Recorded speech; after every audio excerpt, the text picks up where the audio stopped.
Knowledge express, જાણકારીની speed. નમસ્તે, હું પ્રાધ્યાપક શિરીષ કુલકર્ણી, વડોદરાની મહારાજા સયાજીરાવ યુનિવર્સિટીની ફેકલ્ટી ઓફ કોમર્સના department of accounting and financial મેનેજમેન્ટમાં પ્રોફેસર અને હેડ રહ્યો. બાદમાં ગુજરાત સરકારે મને વિદ્યાનગરની સરદાર પટેલ યુનિવર્સિટીમાં કુલપતિ તરીકે નિમણૂક આપી. અત્યારે હું દર્શકોની સામે પ્રકાશભાઈ વર્મા ગુજરાત ન્યૂઝના કારણે છું. આજે હું શરૂઆત એક ખરાબ વાક્યથી શરૂ કરું છું. તમે કદાચ ક્યારેક અમદાવાદ ગયા હો અને અમદાવાદમાં એક એરિયા વિસ્તાર એ નામથી ઓળખાય છે, કચરાનો ડુંગર. અને ડુંગર એટલો ઊંચો થયો કે જેના પર ટ્રેક્ટર ચડાવતા પણ તકલીફ પડતી હતી. અને એ ડુંગર એટલો મોટો થયો કે જે ફેલાતો પણ ગયો અને ઊંચો બી થતો ગયો. હવે એવા કચરા ડુંગરનું અત્યારે હું શરૂઆત શું કામ કરું છું?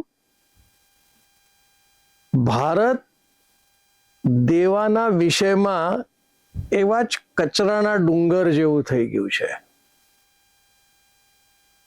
એ અમદાવાદ મ્યુનિસિપલ કોર્પોરેશન હવે ખૂબ પ્રયત્ન કરે છે કે જેથી એ કચરાનો ડુંગર ઓછો થાય, એમાંથી કંઈક સારું પ્રોડક્ટ નીકળે કચરામાંથી, એવો પ્રયત્ન કરીને કચરો ઘટાડવાની કોશિશ કરે છે. એવી રીતે ભારત સરકાર પણ ખૂબ પ્રયત્ન કરે છે કે આ દેવું કચરો ઘટાડવાનો પ્રયત્ન કરી રહી છે. તમે જાણો છો કે એક શબ્દ પ્રયોગ GDP નામનો આવે છે, ગ્રોસ ડોમેસ્ટિક પ્રોડક્ટ, ઘરેલું સકલ ઉત્પાદ. આ છે શું? તો ભારતમાં જે ખેતી છે એમાંથી થતી ઉત્પાદનની આવક, ખેતી ઉત્પાદનની આવક, મેન્યુફેક્ચરિંગમાં ઉત્પાદનમાં કેટલીક વસ્તુઓનું નિર્માણ થાય છે એના પણ થતી આવક. અને આપણે સૌથી સારું સેવાનું ક્ષેત્ર છે એ અપાતી સેવાનું આય. આ બધી આયને એકત્ર કરીએ ત્યારે એ કહેવાય છે GDP. હવે એ GDP સાથે આયની સાથે સાથે ખર્ચાનો પણ વિચાર કરવો પડે કે ભારત સરકાર ખર્ચો કયો કયો કરે છે. સૌથી મોટો અને સારો ખર્ચો સરકાર જે કરે છે ને એ માળખાગત સુવિધાઓ ઉત્પન્ન કરવાની, રોડ બનાવવાના, રસ્તા બનાવવાના. હવે તો બુલેટ ટ્રેનની તૈયારી ચાલી રહી છે, એટલે એને કહેવાય માળખાગત સુવિધાઓ ઉપર થતો ખર્ચ. પછી કેટલીક સામાજિક સુરક્ષા યોજનાઓ, એ યોજનાની પાછળ સરકારનો મોટો ખર્ચ થાય છે. પછી જે વહીવટી કર્મચારીઓ છે એમના પગારો ચૂકવવાના, અને ભૂતકાળમાં થયેલા દેવા ઉપરનું વ્યાજ ચૂકવવાનું, એ પણ એક પ્રકારે સરકારનો ખર્ચ છે. પેન્શન પણ સરકારને ચૂકવવા પડે છે સરકારી કર્મચારીઓને. અને સાથે સાથે સરકારનો જે વહીવટ છે એ વહીવટના ખર્ચાઓ ઉપર પણ ધ્યાન રાખવું પડે. હવે મેં તમને આયની વાત કરી, ખર્ચાની વાત કરી, પણ જેમ આપણે કહીએ ને કે આમદની અઠન્ની અને ખર્ચા રૂપિયા, એમાં ખર્ચો વધી જાય છે અને આય જે છે એ એનાથી ઓછી હોય છે. એટલે પછી આ બેની વચ્ચેનો જે તફાવત છે એ તફાવતને ફિસ્કલ ડેફિસિટ કહેવાય. હવે આ ખર્ચ જ્યારે ઓછું થતું, ખર્ચ જ્યારે વધારે થતું હોય અને આય થોડી ઓછી થતી હોય, તો એ જે નુકસાન છે એ પૂરું કેવી રીતે કરવાનું? દરેકના ઘરમાં સ્થિતિ આય અને ખર્ચની હોય છે. ભારત સરકાર એક વ્યક્તિ જ છે. એક વખત હતો કે આ દેશને સોને કી ચીડિયા જેવું કહેવાતું. હવે એ સોને કી ચિડિયા આજે ક્યાં ગઈ? સ્વાભાવિક છે, કંઈક ના કંઈક એવા અપશકુનિયાળ તત્વોના કારણે આ સંપત્તિ ભારતની છે એ ઘટી ગઈ અને એમાંથી હવે ભારત દેવા તરફ આવી ગયો છે. હવે હું કહું છું ખર્ચો વધારે અને આય ઓછી, તો એ પૂરું કેવી રીતે કરવાનું? એનું બજેટ બેસાડવાનું કઈ રીતે? તો સ્વાભાવિક છે, સૌથી સહેલામાં સહેલો રસ્તો છે દેવું કરવું, અને એ તો ચાલે જ છે. બીજો રસ્તો શું છે કે જે સંપત્તિ છે ભારત સરકારની એ વેચવાની, એટલે એમાંથી આવક થાય. હમણાં થોડા દિવસ પહેલા રેલવેની કેટલીક સંપત્તિઓ ભારત સરકારે વેચી, એમાંથી કંઈક આવક થઈ છે. એટલે સંપત્તિ વેચવાનું, દેવો વધારવાનો, હવે આવી એક માઠી દશા કહેવાય કે સતત દેવું આપણે વધાર્યા જ કરવાનું. અને એ દેવું એટલું બધું વધી ગયું છે કે એના પરનું જે વ્યાજ આપણે ચૂકવીએ છીએ એ વ્યાજની રકમ અંદાજ છે કે જેટલી આય થાય છે ને, આવક જેટલી થાય છે ને, એ બજેટમાં 30% જેટલું બજેટ તો કેવળ ને કેવળ વ્યાજ ખાઈ જાય છે. ક્યારેક વિચાર કરો કે આપણો સંઘીય ઢાંચાના કારણે, જેને આપણે ફેડરલ સ્ટ્રક્ચર કહીએ છીએ, અત્યાર સુધી જે હું વાત કરતો હતો એ કેન્દ્ર સરકારની વાત કરતો હતો, પણ ફેડરલ સ્ટ્રક્ચર છે એટલે રાજ્યો છે, રાજ્યોના પણ સરકારો છે. તો રાજ્ય સરકારો શું કામ પાછા પાની કરીએ દેવામાંથી? એટલે એ બી એટલા જ ઉત્સાહી છે અને એમનું પણ દેવું એટલું જ વધતું જ જાય છે. એમના પણ આવાજ આય ઓછી અને ખર્ચો વધારે. એક આય આપણે ભૂલી ગયા કે જે આય છે, સૌથી મોટું આયનું સ્ત્રોત કેન્દ્ર કે રાજ્ય સરકારનું છે, એ આવક છે ટેક્સીસ, વેરા, કરવેરામાંથી મળતી આવક છે. પણ રાજ્ય સરકારો પણ હંમેશા આ દેવા વધારતું જ ગયું છે. તો સંઘીય ઢાંચો છે, ફેડરલ સ્ટ્રક્ચર છે, તો આપણે જ્યારે દેવાની વાત કરીએ છીએ ત્યારે બંને દેવા સાથે લેવા જોઈએ કે નહીં?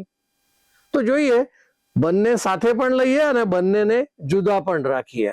પણ એની તુલના ક્યાંક દેવું ડુંગર વધતો હોય તો એને કશાકની સાથે તો આપણે જોડીએ. અને મેં સૌથી પહેલા તમને જીડીપીની વાત કરી.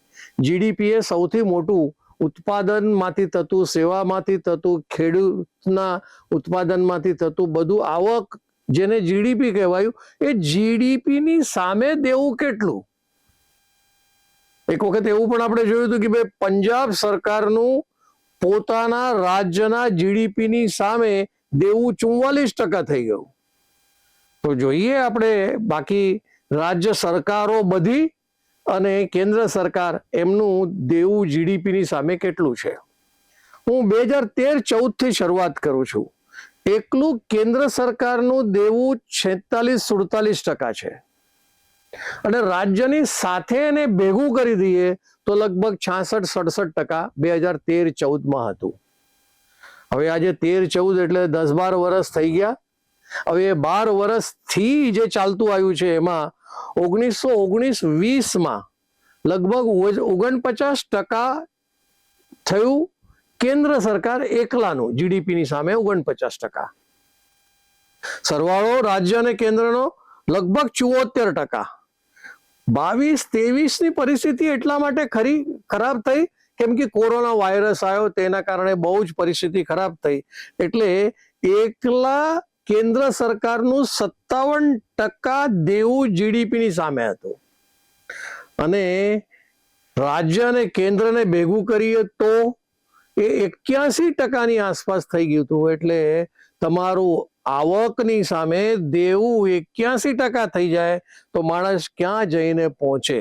આપણે આટલું લાંબુ ન કરીએ તો સીધું 2025-26 પર આવીએ તો અત્યારે પણ ભારત સરકાર એકલાનું, કેન્દ્ર સરકારનું દેવું 57.8% છે અને લગભગ કેન્દ્ર અને રાજ્યનો સરવાળો કરીએ તો 80% જેટલું આપણું દેવું છે.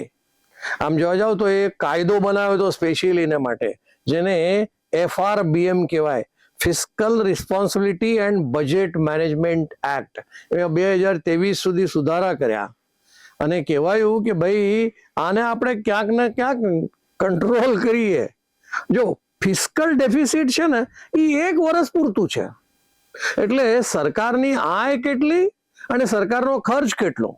આપણે હમણાં જ કોરોનાની વાત કરી તો કોરોના સમયે આપણું જે ફિસ્કલ ડેફિસિટ છે 9.1% જેટલું થયું, એટલે ખર્ચો આવક કરતા 9% વધી ગયો હતો. પ્રયત્ન ચાલે છે કે એ 4% સુધી જવું જોઈએ, 4.4% સુધી ફિસ્કલ ડેફિસિટ તો પહોંચી ગયું, એટલે આનંદની વાત છે કે ભાઈ આપણે આટલું તો કરી શક્યા. પણ ભાઈ સરવાળે જે કચરાનો દેવાનો ડુંગર જે આપણો મોટો થયો છે એનું શું?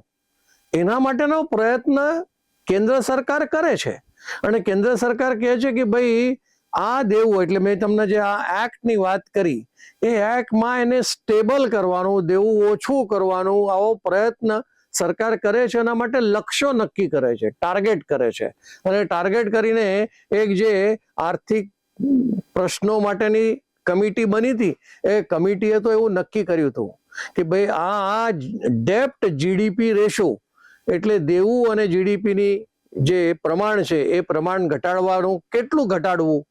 તો એ લોકોએ એવું કીધું હતું કે ભાઈ રાજ્ય સરકાર છે ને એનું 20% અને કેન્દ્રનું 40%, એટલે સરવાળે આખા દેશનું જે દેવું છે એ જીડીપીની સામે 60% કરતા વધવું નહીં જોઈએ એવું એમને 2023માં નક્કી કર્યું હતું. પણ વિચાર કરો, આ દેવું એવી વસ્તુ છે ને જેને વેશિયસ સર્કલ કહેવાય કે એ સર્કલમાંથી બહાર નીકળવું બહુ જ અઘરું છે. આપણે તો આ પાછલી વાતો કરી, પણ આવનારા સમયનો વાત કરીએ તો હજી ડુંગર વધવાનો છે, હજી દેવું વધવાનું છે. તો એના માટે પણ એક મુદ્દાઓ જોઈએ. એક છે હમણાં જ 8મું પગાર પંચ આપણી સામે આવી રહ્યું છે. કેન્દ્ર સરકાર એક વખત કરે પછી રાજ્ય સરકારો પણ છૂટે નહીં, રાજ્ય સરકારો પણ એ કરશે જ. એટલે એ જો પગાર પંચ લાગુ કર્યું તો ફરીથી આ દેવાનો ડુંગર હજી ઉપર વધવાનો છે. ત્યારે વિચાર કરો કે શું થાય. આટલું જે આપણે કહ્યું કે ભાઈ 20% રાજ્યનું અને 40% કેન્દ્રનું રાખો એટલે આપણું દેવું ઘટવું જેવો એવો પ્રયત્ન કરે છે, પણ એ શક્ય નથી. કેમ કે આ જ્યારે પગાર પંચની વાત આપણે કરીએ ત્યારે પગાર પંચ બંનેનું હોય, રાજ્ય અને કેન્દ્ર સરકારની. આ એક મુદ્દો થયો. બીજો પણ મુદ્દો છે. તમે જાણો છો કે કોઈ પણ રાજ્યમાં ઇલેક્શન હોય એટલે સ્વાભાવિક છે કે છે એને મફતની રેવડિયા, સામાજિક સુરક્ષાના નામે કેટલી બધી યોજનાઓ, વીજળી બિલ મફત. દિલ્હી સરકારે તો કીધું મહિલાઓ બસમાં, સિટી બસમાં જો ચાલે તો એમને કોઈ પૈસા નહીં લેવાના, આટલા વીજળીના બિલ 0% કરી દઈશું, અનાજ મફત મળશે. એટલે આવું બધું જ્યારે કોઈ ઇલેક્શન આવતું હોય ને રાજ્યનું કે કેન્દ્રની, ત્યારે આ પ્રકારની એક કમિટમેન્ટ કે હા ભાઈ અમે આટલું આપશું, તમે અમને મત આપો. એ મત મેળવવા માટેની જે અપેક્ષા છે એ અપેક્ષાની સામે સરકારો ખર્ચ કરવાની છે આગળ એવું કહે છે. એવું અત્યારે શું આવવાનું છે? મેં પગાર પંચની એક વાત કરી, બીજી વાત કરીએ તો ઇલેક્શન આવી રહ્યું છે. અત્યારે રાજ્યના ઇલેક્શનો વિધાનસભાના પૂરા થયા, ચાલો એ પત્યું, એમાં બી કેટલું ચાલ્યું એ જોયું. હવે કેન્દ્રનું ઇલેક્શન 2029માં આવે છે, ત્યારે કેન્દ્ર સરકારનો ઇલેક્શનનો ખર્ચો એક અને આવા જે સામાજિક સુરક્ષા નામેના યોજનાઓનો જે વહેંચણી કરવામાં આવશે એનો પણ વિચાર કરવો પડે. એટલે સરવાળે થયું શું, આપણો જે ડુંગર છે એ ઘટાડવાનો પ્રયત્ન કરવો છે સરકારને, પણ એ થતું નથી. આ જો આ તો સ્વાભાવિક આવનારા ખર્ચાઓ છે, એ ખર્ચાઓમાંથી બાકાત તો રહેવાના છે નહીં. અને બીજું આપણે જે 2020માં જોયું અને મેં તમને કીધું 9.1% ફિસ્કલ ડેફિસિટ થઈ ગયું એક વર્ષમાં. તો આવી કોરોના મહામારી જેવું પાછી કોઈ મહામારી દેશમાં ના આવે એવી આપણે ભગવાનને પ્રાર્થના કરીએ કે ભાઈ આપણા દેશ માટે નહીં, આખા વિશ્વ માટે છે, તો એવું ન થવું જોઈએ. પણ આ તો થઈ ગયું. હમણાં જે અમેરિકા અને ઈરાનની વચ્ચે, ઇઝરાયલ અને હમાસની વચ્ચે, અથવા તો હિઝબુલ્લાની સામે, તો આવા જે બધા યુદ્ધો ચાલ્યા છે, યુદ્ધોના કારણે ક્રૂડ ઓઇલની સમસ્યા આવી. એટલે ક્રૂડ ઓઇલ આપણને મોંઘું મળતું નહોતું, એટલા માટે આપણે ખર્ચો વધારે કરવો પડ્યો. એટલે રૂપિયો ઘસાઈ ગયો, રૂપિયો ઘસાયો વિદેશી ચલણની સામે, એટલે મોંઘવારી વધી. એટલે આ પ્રકારના જે ભૂકંપો આવે છે, એક ભૂકંપ આપણે 2020માં જોયો, અને આ બીજો ભૂકંપ 2026માં આપણે જોયો આ યુદ્ધના કારણે. એના કારણે પણ સ્વાભાવિક છે કે એવું આપણને જે દેવાનો ડુંગર છે એ વધે નહીં. સરવાળે શું થયું કે ભાઈ આવનારા સમયમાં સબસિડીનું એક પ્રેશર આવશે.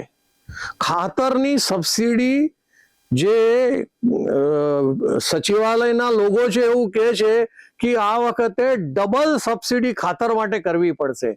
$1.7 બિલિયન હતું, તો હવે તો કે છે $3.4 બિલિયન. એટલે સબસિડીના કારણે પણ ફરીથી આપણે દેવાના ડુંગર પર જવાના છે. વેરામાં સારું છે કે ઘટ નથી, જીએસટીમાં ઘટ થતી નથી, ઇન્કમ ટેક્સમાં ઘટ થતી, પણ એમાં જો કોઈ કાચકા આવે તો પાછી તકલીફ. 8મો પગાર પંચ તો મેં તમને કીધું જ છે, અને સરકારને ખર્ચ વધવાનો એટલે ફરીથી આપણે ડુંગર વધારવાનો છે. હવે જોઈએ પરિણામો શું આના. જો આવો ડુંગર વધતો રહેશે તો પરિસ્થિતિ શું આવશે? તો આપણી સામે આવે છે કે ભાઈ રોકાણકારો આપણી તરફ આવશે નહીં. ઓલરેડી એફપીઆઈ વાળા ભાગી ગયા. ફરીથી લેવા માટે આપણે foreign currency non resident Indian પાસેથી બોન્ડના પૈસા ડોલરમાં લઈ રહ્યા છે, એટલે પાછો દેવો વધારવાનો પ્રયત્ન કરીએ છીએ. એટલે રોકાણકારો આપણી તરફ એમને એમ ન આવે, એમને આકર્ષવામાં પણ આપણે ડુંગર વધારવાનો આવી પરિસ્થિતિ થશે. બીજું શું થશે ખબર છે? રેટિંગ મૂડીઝ છે, તો એ આપણું રેટિંગ અત્યારે બી કર્યું છે, એ પાછું નીચે ઉતારશે તો પાછા રોકાણકારો આપણી પાસેથી ભાગી જાય. તો હવે આનો છેલ્લે આપણે શું કરવું જોઈએ, ઉપાય શું આનો? જેમ ફિસ્કલ ડેફિસિટમાં આપણે કર્યું કે ભાઈ 9.1% આપણે ઘટાડીને 4.4 પર લઈ આવ્યા. રાજ્ય સરકારને પણ કહેવું પડશે કે ભાઈ તમે બી તમારું આ વધારો નહીં, પ્રયત્ન કરો અને આ ડેપ જીડીપી રેશિયો 7.8% સુધી લઈ આવો, એવું એમને કહેવું જોઈએ. પણ હાલ એવી કોઈ પરિસ્થિતિ દેખાતી નથી. આપણે કદાચ અમદાવાદ મ્યુનિસિપલ કોર્પોરેશનનો કચરાનો ડુંગર જે ઘટી રહ્યો છે, કંઈક એવો ચમત્કાર આપણે ભગવાન પાસેથી અપેક્ષા રાખીએ કે ભાઈ આપણો જે આ દેવાનો ડુંગર છે એ ઓછો થાય તો ભારતની સ્થિતિ સારી રહેશે. નહીતર અત્યારે સરવાળે ભારતના એક નાગરિક પર 2 લાખ રૂપિયાનું દેવું આ ભારતના દેવાના કારણે આવી રહ્યું છે. એ વધે નહીં એવું આપણે ફક્ત ભગવાનને પ્રાર્થના જ કરી શકીએ. એટલું જ કહીને હું મારી વાણીને વિરામ આપું છું. આભાર. નોલેજ એક્સપ્રેસ, જાણકારીની સ્પીડ.